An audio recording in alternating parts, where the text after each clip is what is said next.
నిరీక్షణ prayer house మరియు centre సంఘముల తరపున పునరుద్ధారుడైన యేసుక్రీస్తు నామంలో మీ అందరికీ నా శుభాభివందనములు. నేటి దేవుని మాట నెహెమ్యా గ్రంథం 9వ అధ్యాయం 6వ వచనం.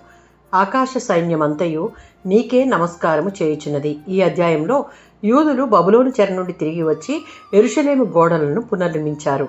ఆ తరువాత ప్రజలు దేవుని వాక్యాన్ని విని తమ పాపాలను ఒప్పుకొని ఉపవాసంతో దేవుని సన్నిధిలో నిలిచారు. దేవుడు ఒక్కడే, ఆయనే నిజమైన దేవుడు. ద్వితీయోపదేశకాండం 6వ అధ్యాయం 4వ వచనం. దేవునికి సమానుడు ఎవ్వరూ లేరు. ఆయనే సర్వాధికారి. మన రక్షణ, నిరీక్షణ, ఆరాధన అంతా దేవుని మీదే ఉండాలి.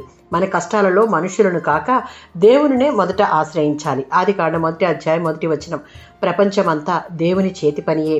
ఆయనే ఆకాశములను, భూమిని, సముద్రములను సృజించినవాడు. అందులో భాగంగానే మానవాళిని కూడా సృష్టించాడు. మన జీవితం యాదృచ్ఛికం కాదు, దేవుని సంకల్పంలో ఒక భాగమే. విశ్వాసులమైన మనం సృష్టికర్త అయిన దేవుని చిత్తాన్ని తెలుసుకొని జీవించాలి. 104వ సంకీర్తన 27-30 వచనాలలో దేవుడు సృష్టించడం మాత్రమే కాక సృష్టిని పోషించి నిలబెట్టేది కూడా ఆయనే. మన శ్వాస, ఆరోగ్యం, అవసరాలు అన్నీ దేవుని కృప వల్లనే ఉన్నాయి. భవిష్యత్తు గురించి భయపడకుండా దేవునిపైనే ఆధారపడాలి.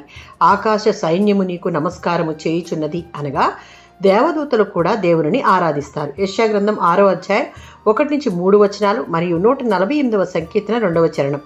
ఆరాధన అనేది కేవలం పాటలు పాడడం కాదు, దేవుని మహిమ గుర్తించి ఆయనకు లొంగిపోవడం. మన జీవితం అంతా దేవునికి మహిమ కలిగించే విధంగా ఉండాలి. మనం నమ్ముకున్న దేవుడు మనలను సృష్టించిన సృష్టికర్త, పోషకుడు.